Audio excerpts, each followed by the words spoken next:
স্বাগত ব্যবসা বাণিজ্য নিয়ে দেশ টিভির নিয়মিত আয়োজন বিজনেস টাইমসে আপনাদের সঙ্গে আছি আমি সাদিয়া লাবণী। দর্শক, উচ্চ সুদের হার এবং নির্মাণ সামগ্রীর মূল্য বৃদ্ধি সহ ক্রেতাদের ক্রয় ক্ষমতা কমে যাওয়া নানা সংকটে আবাসন খাত দেশের।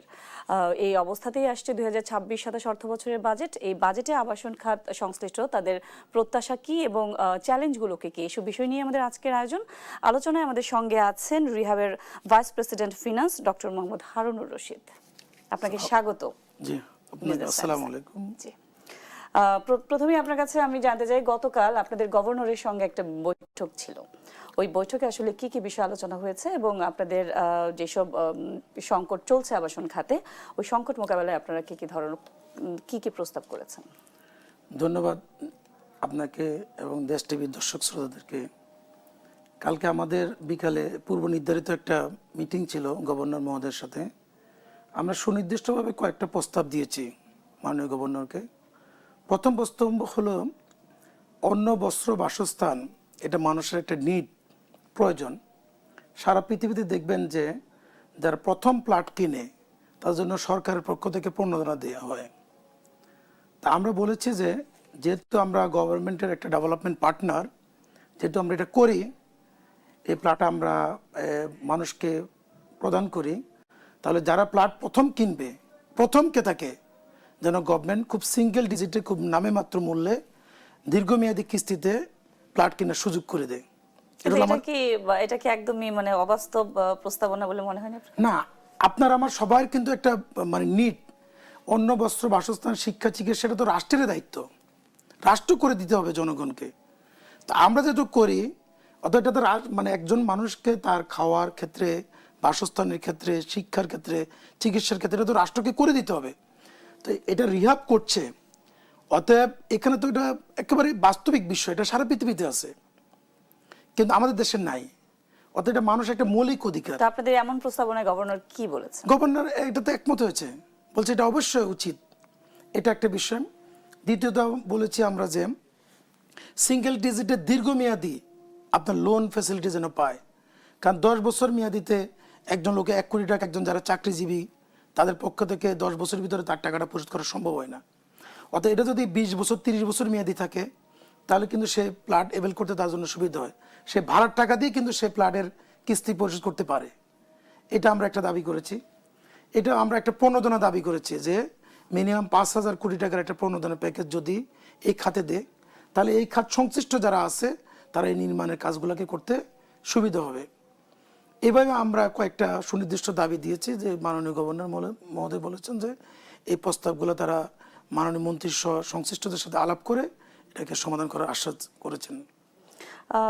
আবাসন খাতে তো এখন উচ্চ সুদ হার, এটা শুধু আবাসন খাতে না, সব খাতেই এই উচ্চ সুদের হার আসলে আবাসন খাত ব্যবসা এবং ফ্ল্যাট ক্রেতাদের উপরে কি ধরনের প্রভাব ফেলছে?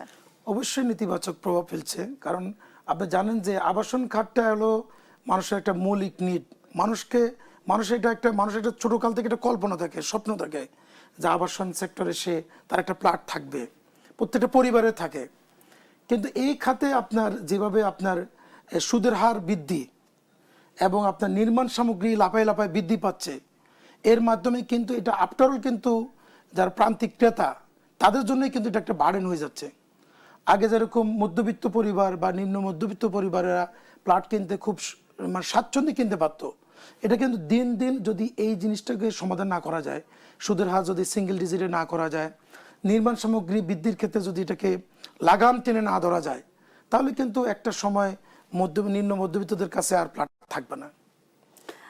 এই মুহূর্তে আসলে আবাসন খাতের সবচেয়ে বড় সংকটগুলো কি কি আপনার কাছে কি মনে হয়? আমি আবাসন খাতের সংকটের আগে একটু আবাসন খাত নিয়ে একটু কথা বলতে চাই। প্রথমত আপনি জানেন যে খুব সাম্প্রতিককালে আমি একটা গবেষণা করেছি বাংলাদেশের অর্থনীতিতে রিয়েল এস্টেট সেক্টরের অবদান, ডেপুটেড ইন্টারন্যাশনাল ইউনিভার্সিটির সহযোগিতায়। আমরা এই গবেষণায় দেখেছি যে এই বাংলাদেশের আবাসন খাত, এটি জিডিপিতে শুধু আবাসন খাতে 7.7 থেকে 10% অবদান রাখছে। এটা যদি আপনি লিঙ্কেজ ইন্ডাস্ট্রি ধরেন, রড, সিমেন্ট, ইট, বালু, প্রায় 250 লিঙ্কেজ ইন্ডাস্ট্রি এর সাথে, এই ইন্ডাস্ট্রিকে যদি একত্রিত করেন, প্রায় 17 থেকে 18% কিন্তু জিডিপিতে কন্ট্রিবিউশন করে আবাসন খাত। সারা বাংলাদেশের স্কিল এবং আনস্কিল লেবার, এরপরে মার্কেটিং যারা জব করে, ইঞ্জিনিয়ার, ডিপ্লোমা ইঞ্জিনিয়ার, বিভিন্ন সেক্টরের সব মিলে প্রায় 50 লক্ষ শ্রমিক এখানে কাজ করে। এবং সবচেয়ে মজার ব্যাপার হচ্ছে যে একমাত্র আবাসন খাতে শ্রমিকদের কোনো ক্রাইসিস নেই। শ্রমিকরা কিন্তু কোনোদিন রাস্তায় নামে নাই যে আমার বেতন নাই, আমার বোনাস নাই। আমরা কিন্তু খুব ডিউ টাইমে বেতনটা পরিশোধ করি। এরপর আপনি যদি চিন্তা করেন যে আমরা প্রতি বছর 14,000 প্লট ক্রেতাদের কাছে হ্যান্ডওভার করি। সারা বাংলাদেশে আমি রাজুক, সিডিএ, কেডিএ সব বিভিন্ন সংস্থা জরিপ করে দেখেছি যে আমাদের 45 থেকে 50,000 লাস্ট 10 ইয়ার্সে আমরা কিন্তু প্ল্যান অনুমোদন করেছি।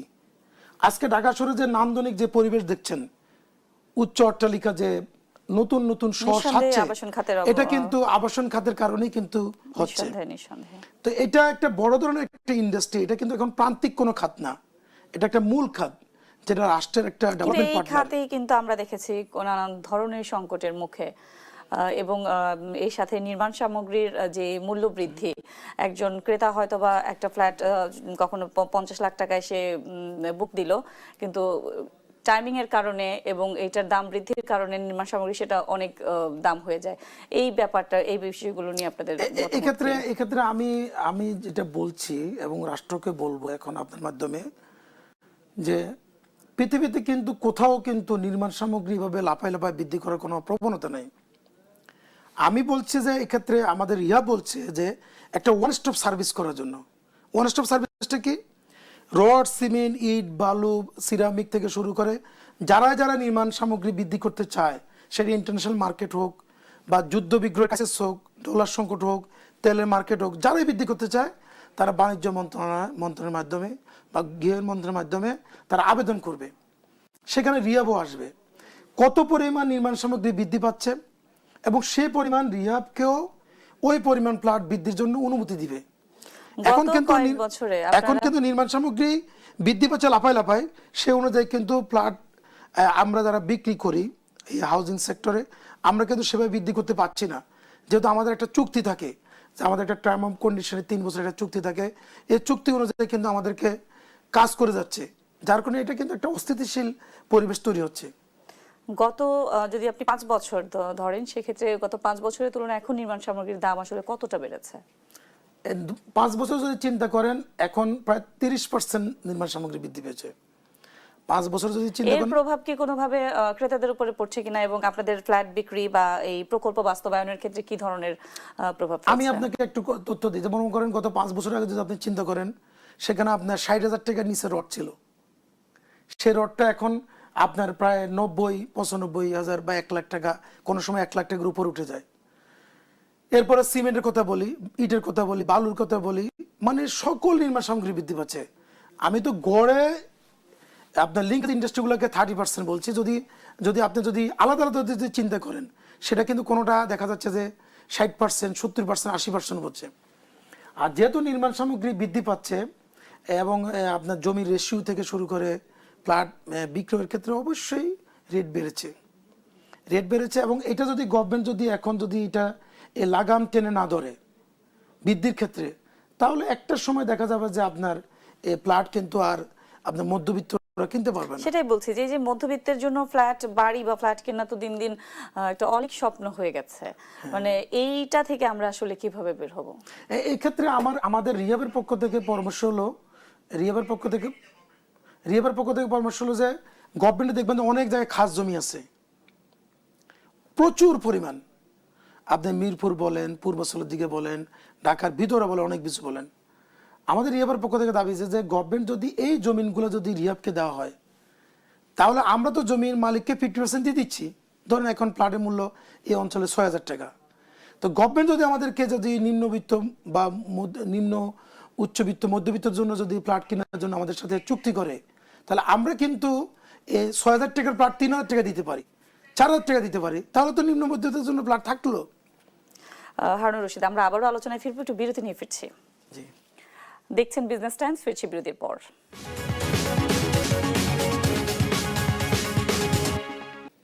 দেখছেন বিজনেস টাইমস। জনাব হারুনুর রশিদ, আমরা যে বিষয়ে কথা বলছিলাম, আমরা তো আবাসন বলতে বা নগরায়ন বলতে শুধু কিন্তু শহর কেন্দ্রিক বিষয়গুলোই বুঝি। শহরের বাইরে আসলে নগরায়ন এবং আবাসিক উন্নয়নে আপনাদের কি ধরনের পদক্ষেপ আছে? ধন্যবাদ আপনাকে। মানে আপনি জানেন যে ঢাকা শহরে কিন্তু একটা ডেপ ডিটেল এরিয়া প্ল্যান 1528 বর্গ কিলোমিটারকে নিয়ে হয়েছে। এতে কিন্তু ঢাকা, নারায়ণগঞ্জ, গাজীপুর, কেরানীগঞ্জ, মুন্সিগঞ্জ মানে বিশাল একটা এলাকা নিয়ে। তা আমরা কিন্তু এই মুহূর্তে রিহাবের পক্ষ থেকে আমরা মাননীয় গৃহায়ন মন্ত্রী এবং সচিব মহোদয়কে বলেছি যে শুধু নগরায়ন বলতে ঢাকা শহরকে আরবানাইজেশন করলে হবে না, সারা বাংলাদেশের প্রতিটি জায়গাকে সামনে রেখে কিন্তু এটাকে চিন্তা করতে হবে। কারণ এদেশে কিন্তু 18 কোটি মানুষ। আপনি যদি প্রত্যেকে যদি কিন্তু বাড়িঘর করার চিন্তা করে, স্বপ্ন দেখে এবং বাস্তবায়ন করে, তাহলে তো কৃষি জমি থাকবে না। অতএব সারা বাংলাদেশকে নিয়ে আপনাকে পরিকল্পনা করতে হবে।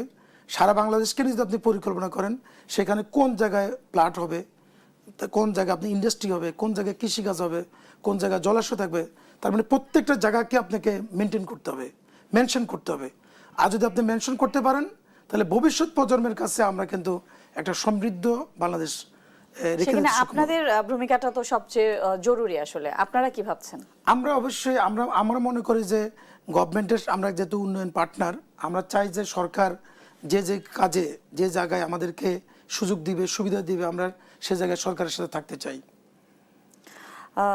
এই যে আবাসন খাতে যে স্থবিরতা আমরা দেখতে পেয়েছি গত কয়েক বছর, এই স্থবিরতাটা শিল্প এবং কর্মসংস্থানে কি ধরনের প্রভাব ফেলছে? অবশ্যই প্রভাব ফেলছে। কারণ আমরা যেখানে এটা প্রথম হলো যে কেন পড়ছে, এটা প্রথম বুঝতে হবে।